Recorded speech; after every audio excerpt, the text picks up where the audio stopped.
parts of the world. Deeyah Khan, let me mention that you were born in Norway to immigrant parents of Pashtun and Punjabi origin.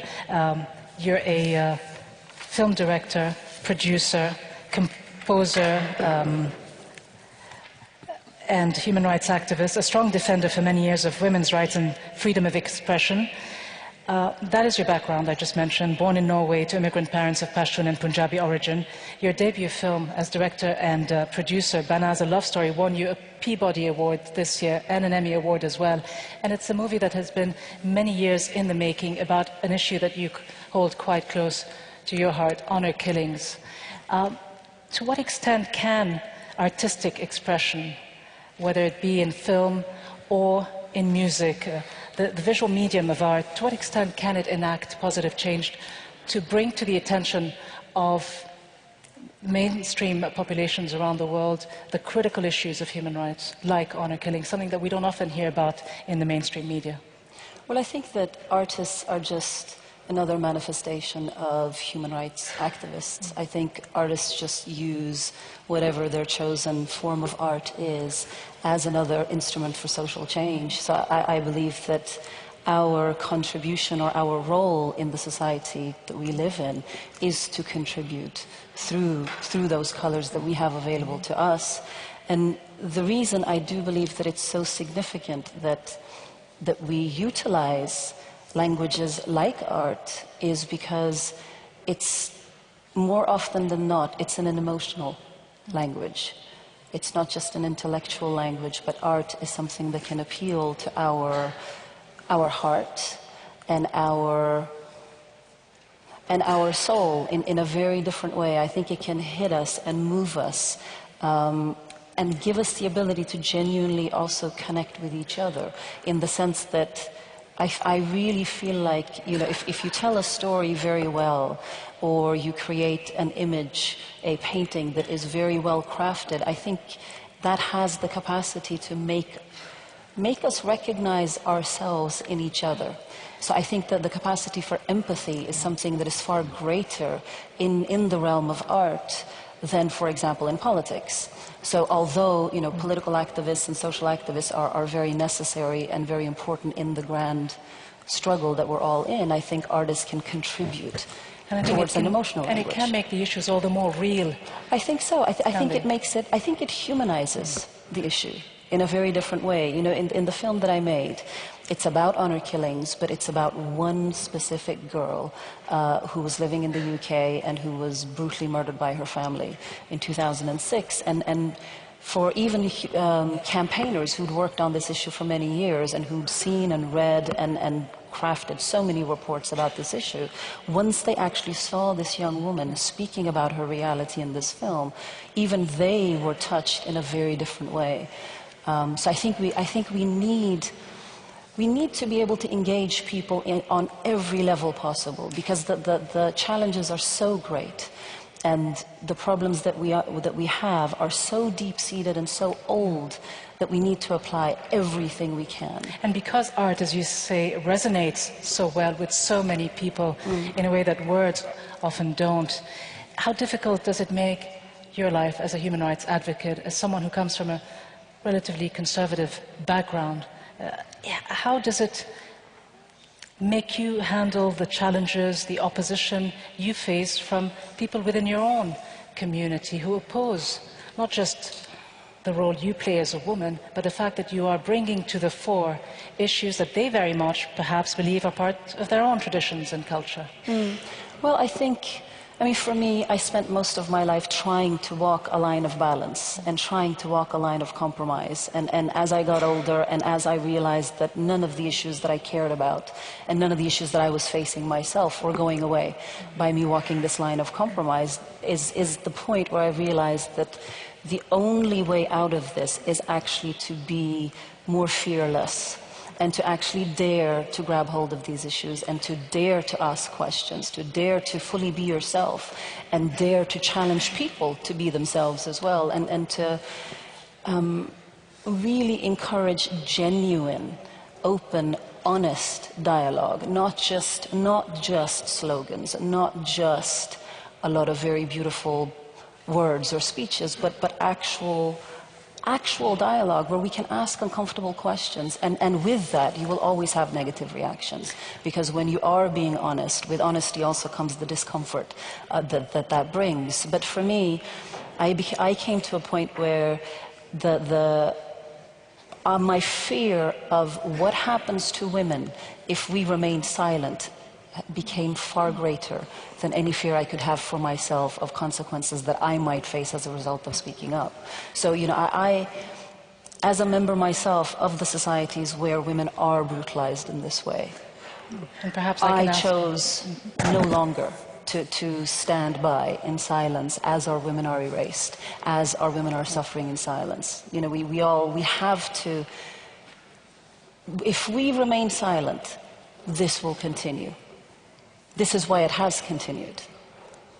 And this is why a lot of people are losing faith with the human rights system, which they feel doesn't always stand up for them. Perhaps I can raise a somewhat uncomfortable question, Christof, Heyns, I hope you won't mind. But I mean, because of those technological breakthroughs that we've been talking about, haven't we in fact reached the stage where human rights intersect with ethics and technology? I mean, let me be a bit more specific and raise the issue of drones, which have been used for some time, as we know. And this, the future of technological warfare, it seems the next generation of automated weaponry won't even need to be guided by human beings. Mm-hmm. I mean, what do we need to do to make sure that human rights and human rights instruments that are developed actually keep pace and keep up with some of these technological advances? Yeah. And I think that's it's very valid, and in a way it links up with the earlier conversation about technology and the fact that it has a downside and an upside. I do think with drones, for example, to some extent people argue that it offers some opportunities. For example, states that use it, their own people are not at risk, and they say it's more targeted. I do think, on the other hand, I'm very concerned about some of the implications, precisely because of this, that it becomes easier to use force across borders. I personally don't think, and I think many people in the human rights community agree, that drones themselves are not illegal weapons. But there are serious risks about how they're being used. And I think in particular the important issue is going to be what will be the precedents for how it will be used in future. If drones are used in a recognized armed conflict, I don't think it's very different from a plane where there is a pilot in the plane. But the problem is it's being used outside, and I think that's where the problem is. Not just that, more and more countries actually have access to that technology. Yes. And so it isn't just used for surveillance. Later down the road in the future, more and more countries will have the ability of using drones in warfare. Yes. So with this whole notion of traditional warfare changing, and therefore human rights as well and the debate surrounding it, is there an urgent need for new human rights mechanisms, perhaps even a new Geneva Convention to deal with this issue? Yes.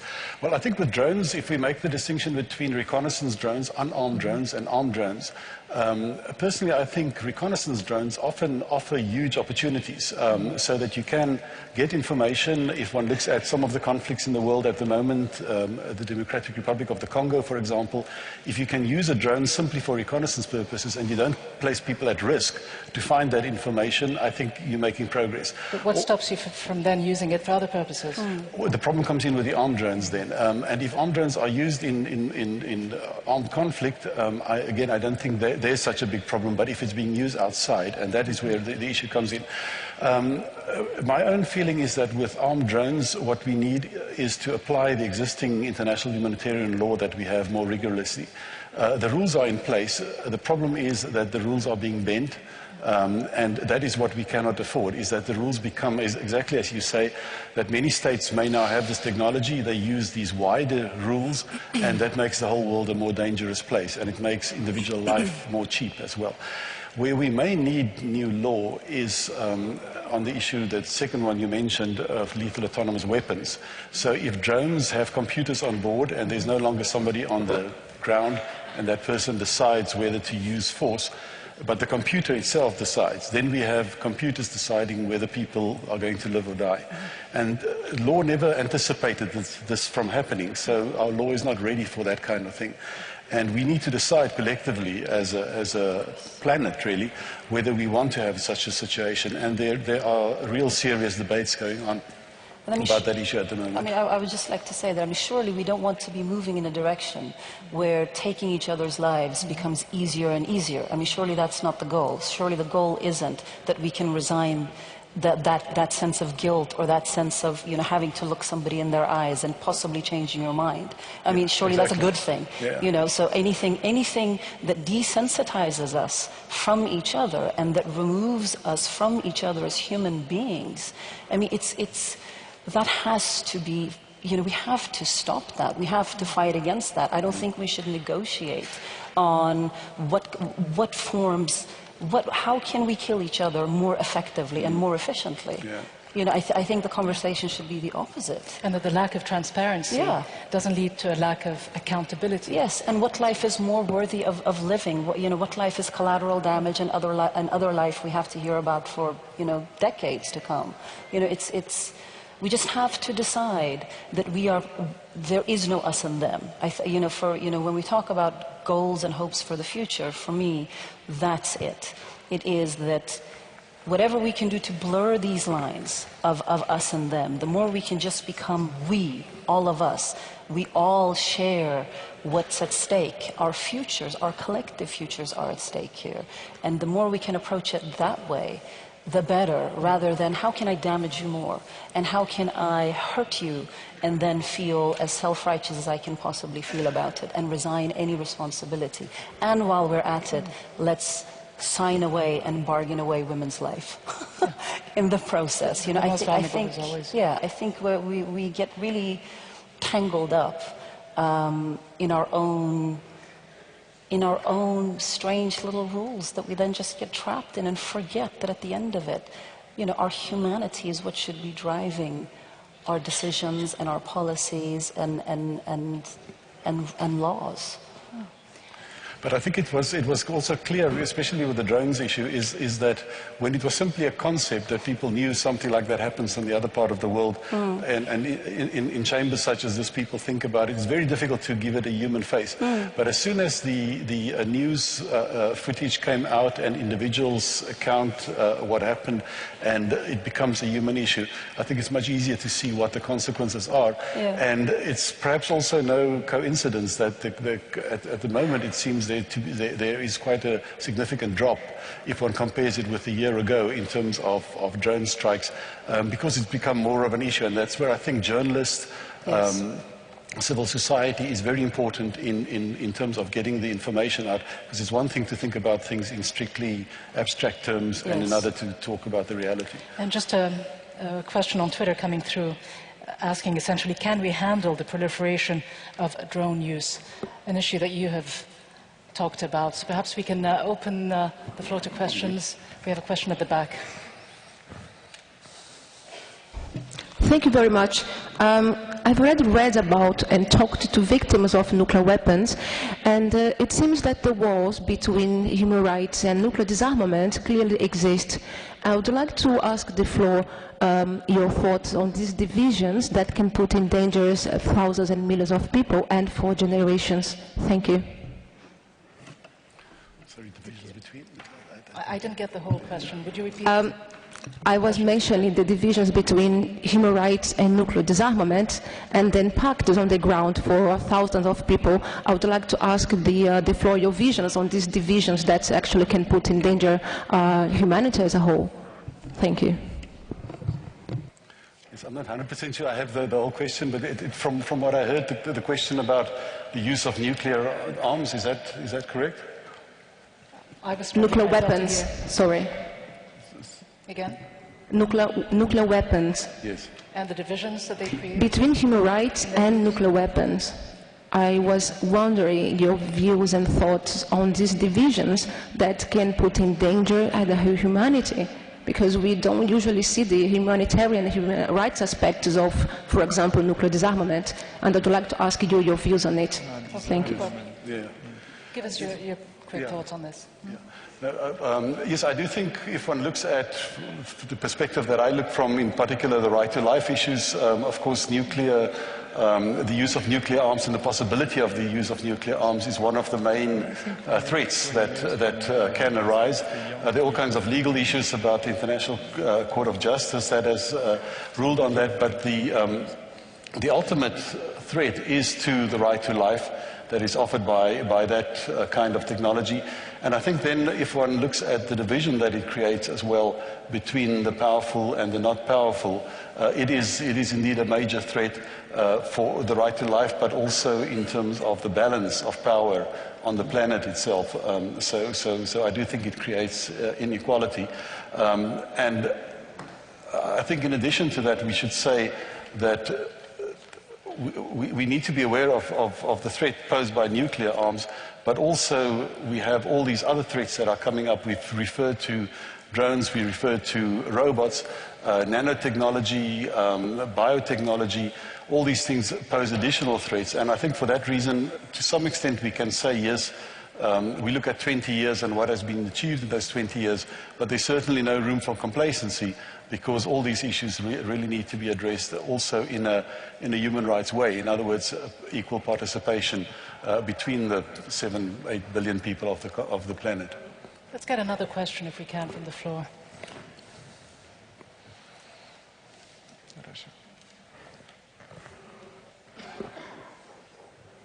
Yep. The representative from the Russian Federation, yes. Thank you very much. Ladies and gentlemen, this year, humanity has marked the anniversary of the Vienna Program of Action and Declaration, and this document has not only not lost its topicality, but also sets before us very important goals. Today, as in the past, we need to work together to find common objectives and resolutions, both internally and in international levels, to ensure the mutual respect of the provisions of the Universal Declaration of Human Rights and other universal human rights defending documents. In our view, the way to find these solutions is through a constructive international dialogue and through cooperation, as was put in the resolution of the GA of the United Nations.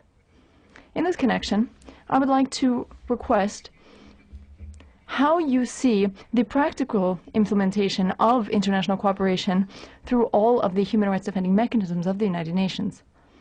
Thank you. Thank you very much. I mean, the gist of the question was about the about constructive international dialogue being the way to ensure respect for human rights. To what extent is that true in a more national context, let's say for civil society movements in Tunisia and elsewhere in North Africa, those who are struggling to make the leap from authoritarian rule to democracy, to see human rights flourish in the country? To what extent do you look to this efficient international dialogue to give you the drive that you need? Well, I think that more and more, and we're talking about 20 years from now, the world is becoming truly global, and that on the national level we don't feel alone anymore. This maybe used to be the case a long time ago, but now we feel like everybody's watching, and all sorts of interventions happen, whether from the international community or international NGOs, in order to secure that human rights are respected. So the government is not free to do everything they want, like they used to be. So this is one thing. And then to go back to the question, I feel also that more and more we're looking to a comprehensive look when it comes to human rights, because in the beginning we were looking at violations that will go to against like the integrity of physical persons or people like that, but more and more social and economic rights becoming the priority. And then when we see the level of unemployment in North Africa or the Middle East among young people, we're talking about 30, 40, 50, 60% of even university graduates who are unemployed. So at that level, you feel that the priority is becoming more and more the social and economic rights, and the rights for these people to have jobs and to be able to be part of the global stage. And I feel on that front, a lot of young people still do not feel that there is an international mechanism that allow them to enjoy those social and economic rights. Now that when we see how global the world has become, when we see young people in Europe or in the US being able to study and travel and watch something different, that freedom does not exist in North Africa, and that's something that prevents the economy from creating jobs, that prevents the economy from exporting and being able to attract investors, because people do not speak the language, they do not know how the others functions and things like that. So I feel that we're going to have different struggles in the upcoming 20 years. I heard this morning people talking about the Universal Declaration of Human Rights as if it was something still recent. When I talk to young people in Tunisia, that sounds like being from the Roman Empire.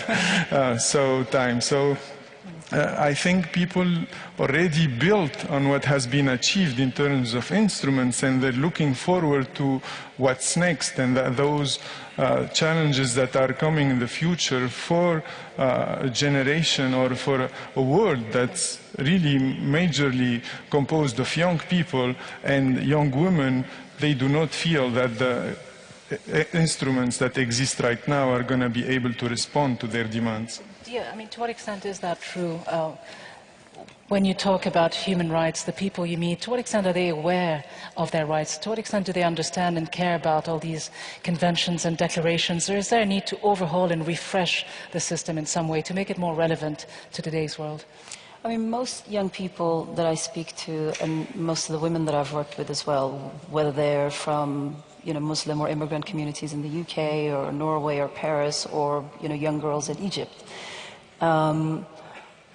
although they are aware that mechanisms like this exist and that there are, there are rights and there are, all this framework exists, at the same time I get a sense that they feel detached from it. That yes, it's something that exists, but it's something that exists in concept, but doesn't necessarily apply to your own personal life. I mean, for example, again, going back to the example of the film that I made about this young woman, she was a Kurdish girl. She grew up in London, as I said.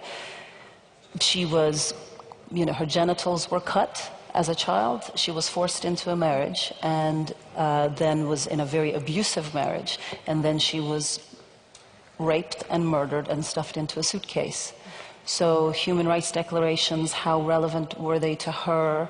Did it matter that you cannot treat women like that? I mean, there's so many more immediate battles that she has to fight, which is her own father, which is her own uncle, which is her own brother, in her home, and then in the society outside, it is the added layers of discrimination and ignorance that she also has to fight, whether it might be, hatred against immigrants or non-white people or Muslims. So it's, I think that the reality on the ground, whichever ground that is obviously very impacted by all the issues we're talking about, but they're not as impacted by the solutions that do exist, but don't necessarily actually reach into people's homes and their lives. How do we change that? I mean, it's all good to have the right legislation on the books, but how do you ensure that these discussions, decisions that are taken regarding human rights mechanisms and instruments actually translate in concrete action on the ground?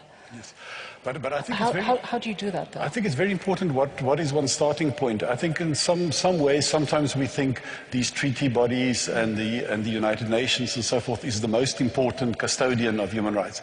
And then we have the state, the region, and we have the state and the local community. I think it's actually the other way around. The most important is the local community, and the values that we find in human rights, that you should not murder somebody else, you should not torture somebody else, you must treat them with dignity and respect. respect, everybody must have the same opportunities, education, and those sort of things. Those are values that we find in all the communities, and that's the first line of defense. The UN is really only on a secondary, tertiary level that the treaty bodies come in. So if you fall through the cracks in your own system, yes, then this body comes into play. So for me, the first question will not be how to popularize the treaty bodies or the special procedures or something like that. The first question is how do we get local communities and how do local communities themselves get themselves to embrace these values. And that is really where the starting point should be. And that's why I'm very much for the idea of a much more inclusive kind of approach where, yes, the lawyers play a role and people who work in the UN play a role, but it's the artists, it's the parents, it's the journalists, it's the teachers, it's the community itself. That's where it starts. And perhaps just linked to that, it's also the assertion of rights by people themselves. Yes. Because if rights are in a way given to people or perceived to be given, it's not as valuable as when it comes from, it's a bottoms-up approach, I think. But if rights are constantly taken away from people, violated without much consequence, I mean, that doesn't lead to the kind of optimism that you're saying and the engagement that you need from civil society. Yes, I think one needs both. If rights are violated in a way where people are unable then to respond to that, it has to be strengthened, and that's where we come in as a secondary assistance. Yes. So I'm not saying, of course, coming with my own role within the UN, I do think we play an important role, but I don't think we are the primary resource to be drawn on. It doesn't have staying power if it doesn't come from below. Does it have the right teeth as well? May I just add to that, actually? I mean, I would say that from the experience that I've had with young people and with women, of course, everybody appreciates the fact that this exists. Obviously, you know, we all want this framework there, whether it has a personal impact, whether you personally feel you can access it or not is a different matter, but I think we all want this to exist. But what has made a huge impact in my life, and also in the life of a lot of young women that I meet, are actually women like Hina Jilani. So it's actually human rights activists like that who are actually fighting on the ground that young people hear about, that I hear about, that then makes you realize it's possible to do something. Because you look at women like that and you go, wow, I don't have to even imagine what's possible anymore because you just look at her. You know, so to me, we cannot underestimate the value of the struggle of activists like this. And are activists like this given the right recognition? I don't think they are given enough recognition. And I think in order to build sort of the ones coming after you, the coming generations, I think they in fact need more exposure to women like this. I mean, personally, I'm obsessed with women like this because I'm so tremendously inspired by not just women, but men who, in spite of very difficult circumstances, managed to retain their humanity, managed to retain empathy and compassion and love, and still fight not just for themselves, but for a better environment for all of us. And I think these people should be recognized more. I think their stories should be highlighted more, because it makes something impossible feel, well, maybe I could do that too. Maybe something can be done because look at her. So I think this is invaluable resource of inspiration and of capacity building right here. And others like you, obviously. So, Hina, Jilani, how do you react to that? I mean, obviously it puts an additional sense of pressure and responsibility on you, I suppose, to hear this type of statement made by young human rights activists that looks to people like you to show the way forward. It's extremely gratifying and encouraging to see that what we have done has made a difference, and people think that it has made a difference and know that it has. If I look at my own life, the pace of struggle has been so fast that I've lost track, frankly, of the difficulties that we went through. And finally, what you see is even the small achievements. So we survive on successes, even though they are small. Otherwise, we cannot, as human rights defenders, survive. We cannot afford the luxury of pessimism or hopelessness. And I think that's what makes us go. And when we see younger people think that it was worth it, it is extremely gratifying to know that. We're talking about sources of inspiration, Zied. I mean, what makes a young doctor by training, a public health professional like you, a radio host, decide to want to be more engaged in this human rights movement? Well, I think the ability to change things and seeing change on the ground is the biggest motivator. When you can improve people's lives, when you can, with other activists, change the reality of certain communities, that's so gratifying.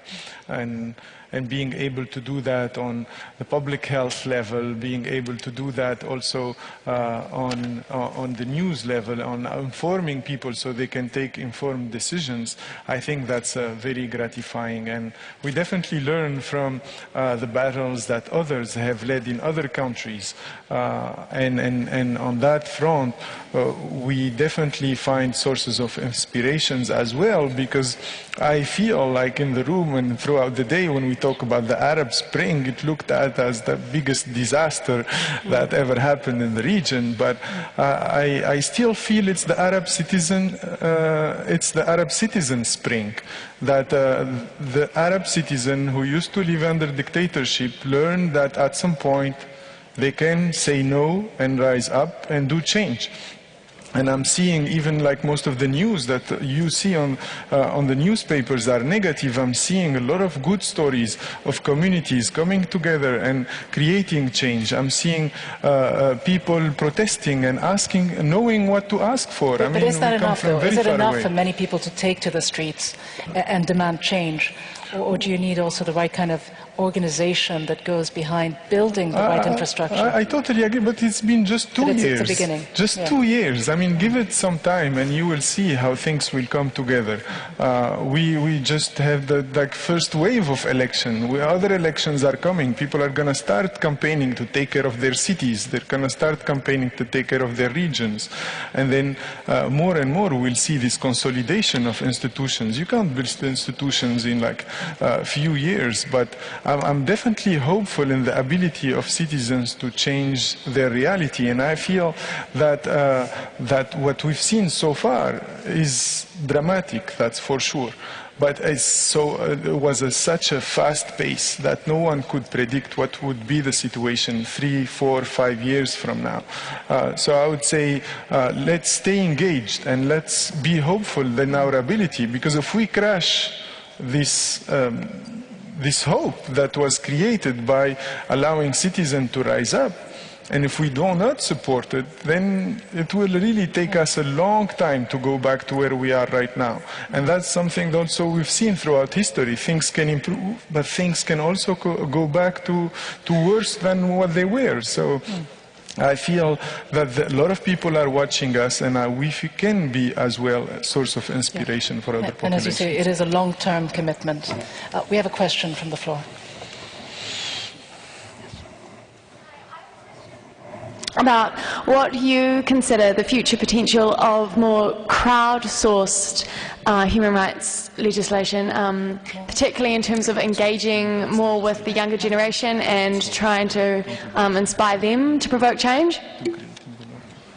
I didn't hear the first half. Well, I totally believe in the power of crowdsourcing human rights legislations. We've seen successful wikis created around writing your draft of the Constitution, creating your draft of certain laws to protect minorities. So I feel that's the best way. And even like in European countries, in Iceland or even Morocco and other countries are starting doing that on the civil society level. We hope that governments will be able to use this tool in order to create a true democracy on the ground. But this means that we need to have equal access to technology and equal access to participation, and that's something that's difficult to ensure at this level. Yes, and perhaps on a just a bit of a different level, if one adds to that, where I come from, South Africa and the continent of Africa, it's also very apparent to me that if one wants to promote the rule of law, well, if you want to promote human rights, you must promote the rule of law. And to promote the rule of law, the legislation of the country, South Africa, and the information on the legal systems must be available, which in many cases isn't. And that's where I also think the availability of sourcing the information and making it available through technology is something that adds a lot to the quest also to protect human rights and the rule of law on the continent much better. And what I want to add to that is one can think about the UN playing a big overall role, and I do think we play a role in terms of creating space. But the space must be within the regions. And for that reason, it's also very important that in addition to the human rights mechanisms of the UN, there is the European system, there's the inter-American system, there's the African system, and that brings it closer to home as well. And I think a lot of the effort should also go into, and the responsibility also lies closer to the ground as well. Another question. Considering that the United Declaration of Human Rights was written 66 years ago, do you believe that a redraft is necessary to create a fair, stronger and more just system?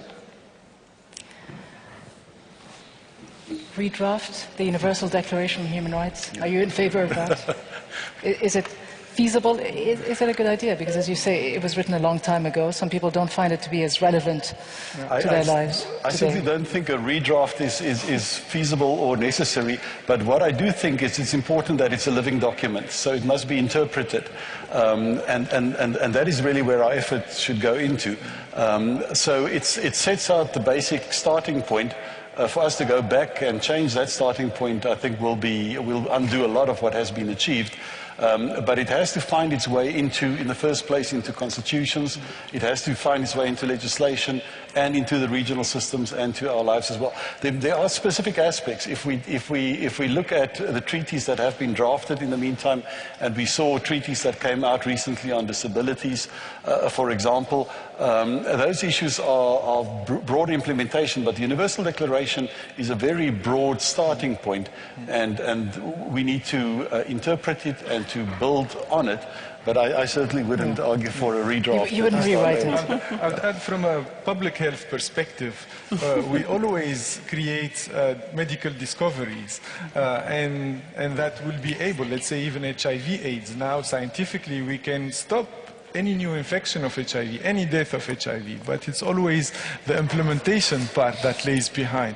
So I would say in order, instead of creating a new draft, it's better to focus the energy on the implementation part and allowing this universal declaration to reach every citizen around the globe. No need for any new prescriptions, but let's make sure that what we have in place is properly implemented. Another question. I would agree as well, and just very, very briefly on the side of some of the women's issues as well. I think if we can get better at actually implementing and also holding countries up to the standards that have already been set when it comes to, for example, women's rights or violence against women, I think that would be a phenomenally great start.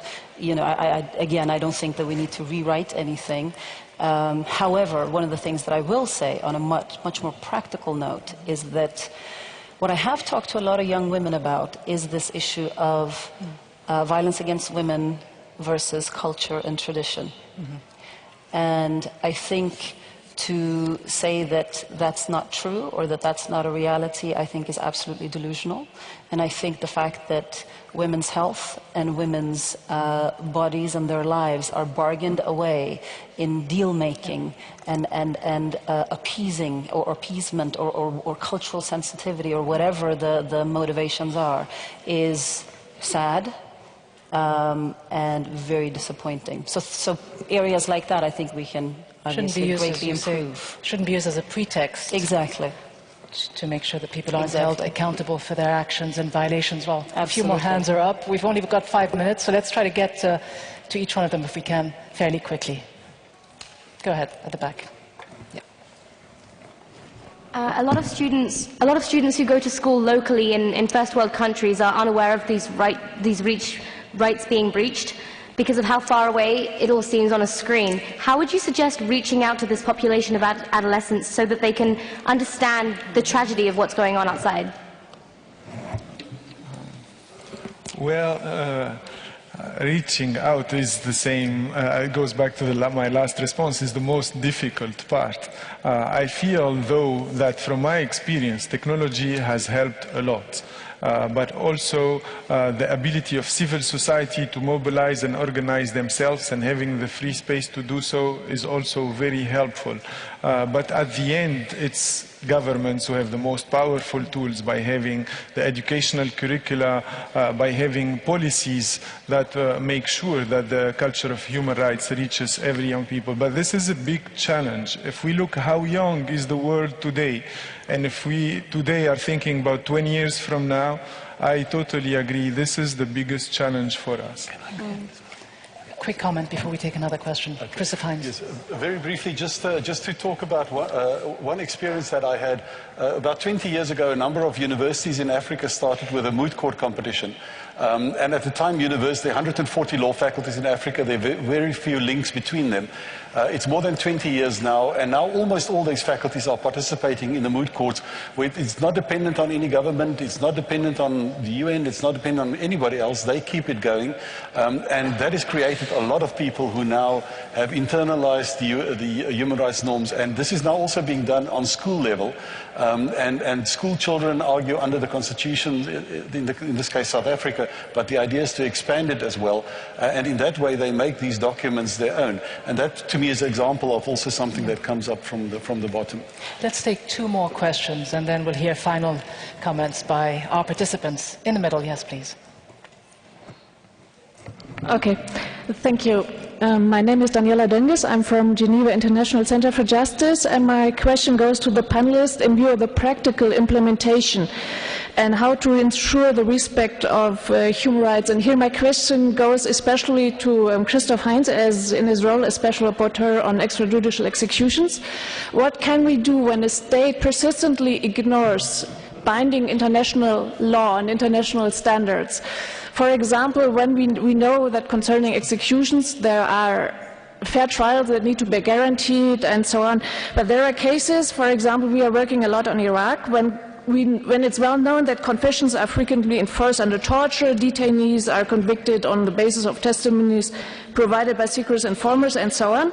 But what is your approach when, despite all international outcries and condemnation, as it was also from the High Commissioner herself, the Iraqi government, for example, constantly insists on carrying out these executions are rising, and for example, 3 days ago, even the Minister of Human Rights in Iraq said that we cannot speak about human rights at the moment in Iraq, and that the government is determined to continue and ignore international outcries. So what can the international community do when a state persistently ignores international law and outcries and even expresses its will to continue despite all?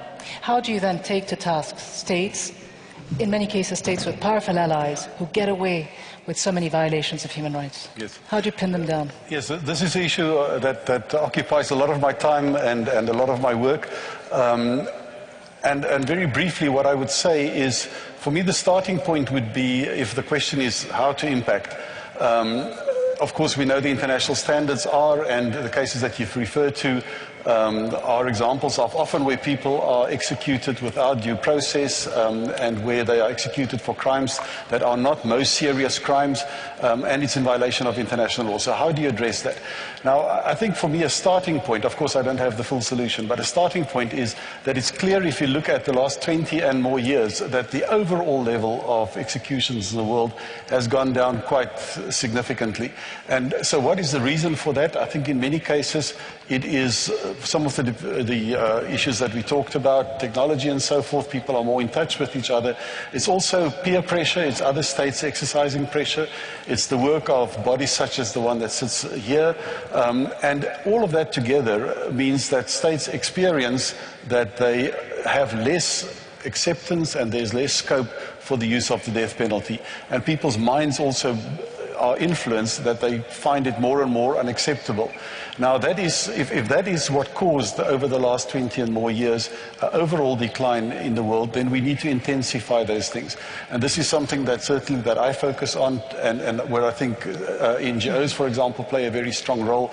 Because as soon as you can start saying that in this particular state, 24 people were executed in October, and then in November, so many people, then you start quantifying it, and then you can start working with the problem. Okay, obviously a tough problem to work on. Just a very final question. Thank you. Ms. Khane talked earlier about the unique power of art to spread awareness of human rights and communicate empathy to large audiences. In light of the work of artists such as Ai Weiwei on the topic of freedom of expression and the subsequent challenges faced by these artists, what are your thoughts on how we can protect and grow grassroots activism in art and the alternative media in the future? Thank you. Well, actually, a lot of the work that I do is actually around the rights of artists themselves, because there are so many artists like Ai Weiwei and actually many, many others like him in various parts of the world. I just did a project with some Iranian artists a couple of months ago as well. So the freedom of expression of artists is something that is under constant threat, constant challenge. And somehow artists are not viewed in the same light as, for example, journalists. So the kind of solidarity and the kind of support that exists for artists as a result of that is very weak. However, last time I was here, the UN actually did produce a report, its first report on freedom of artistic expression and creativity, and that's actually something I was very positively encouraged by, the fact that this body is now also waking up to the fact that art and artists themselves are also being persecuted all around the world for various reasons. So what we need to do, I guess is what you're asking, is I think we need to support them and their rights in the same way that we would any individual human being or a journalist or any other person whose basic human rights are at risk. And it's interesting, on one hand, some people will say, well, art and artists is actually something really frivolous and really useless, and it's just entertainment, and who really cares? But on the other hand, whenever you see very abusive regimes or leaders come into power, of whatever stripe, some of the first things that they will start crushing will be intellectuals, it'll be artists, and it'll be women. So there's a reason that people feel so threatened by art and artists, which is why I think it's that much more important that we try to stand up for their freedom of expression and their rights as well when they come under attack. And Ai Weiwei is obviously a perfect example of someone who internationally we need to do a better job standing in solidarity with. I just jump on your question to say and denounce the imprisonment and prosecution of artists in Tunisia, and rappers were putting in jail. Exactly. Even today, one was sentenced for 4 months just for singing a song. And recently we had one of the most popular songs ever in Tunisia, 5 million views on YouTube, which for us is amazing, as just the rappers are in jail as well. So it's true what you're saying. The revolution, yes, opened up space for freedom of expression, but the first people to be persecuted and first people to be in jail are artists, and this is sad, whether on religious ground because they're expressing something that people find quote-unquote provoking, or they're challenging the institutions.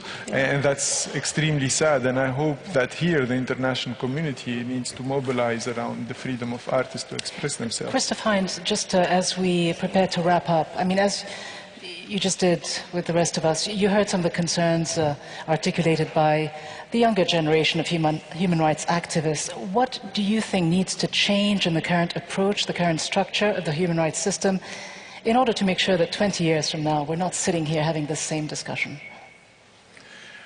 Well, I think just as a starting point, I don't think we're ever going to reach a situation where human rights are no longer a concern. So I think in 20 years we should come back again. We should still address the outstanding issues. There's no room for complacency. With fewer problems, though, to focus on. But to get closer to a solution, I personally think, yes, in addition to some of some very good things that have developed in the United Nations, I would certainly think that there should be a stronger focus on regional systems as well. I think it's very important that the African Pan-African system develops further. I think it's important that ASEAN and their mechanism develops further. And I think on the national level, that is really where the starting point is. So that if I have to choose where I want to start, those would be my focus. I would certainly think it's very important, my own concerns, to focus on journalists. They play an extremely important role in the whole human rights mechanism. Human rights defenders, their rights, their ability to speak, I think is very important. I'm personally concerned about the executions and the reinstatement of some executions in some states. And as you've spoken about the so-called killer robots, the lethal autonomous weapons, I do think those things are things to look at. But I think in 20 years, we will probably have to come back again. We'll see. Hopefully the discussion will be somewhat different, though. Zied, Mhirsi, where does the connected Twitter generation of this day and age want to see human rights headed in the next few years? Well, I think that we should be more active first in denouncing and showing and sharing with the rest of the world what's happening. And on that account, I feel that the tools we have right now, if we're able to spread them around, we will be at least more aware of what's happening on the ground, because so far we only hear through the media, but now every citizen could become a media by reporting human rights issues that are happening in his community, in his neighborhood, and more we're seeing human rights stories coming out of pictures taken by phones shared on Twitter and things like that. So I feel those are powerful tools that those who feel it's their duty to be activists and defend human rights values in their countries should increase their listening skills in order to be able to capture those issues and those stories. The other thing that I feel is important is spreading the culture of human rights. We have a lot of influential people. We have people who are followers by thousands and thousands of people. If we get these influential groups on board to spread around a culture of human rights, then we can ensure that everyone knows that this is not okay what's happening here and we should denounce it, and this is my right to do this and that. And I feel that those are the main ways the Twitter or Facebook or social media generation can contribute to the debate. How do you see the future of human rights, Deeyah, and how important is it for people to contribute to the debate using whatever tools they can? I think engagement and contribution and dialogue is absolutely crucial, and not from top down but bottom up. I agree with you, but it's going to take all of us. It's going to take everyone chipping in and putting whatever capacities and talents and potential that they have into the ring, so that we can try and make sense of the messes that we've gotten ourselves into. And I think at the very heart of everything, I think we cannot underestimate the power and the need for solidarity. You know, most people have to fight their own battles. You know, if you're in pain, as much as I would love to take your pain away from you, I can't. But what I can do is I can make sure that you don't have to suffer and stand completely alone.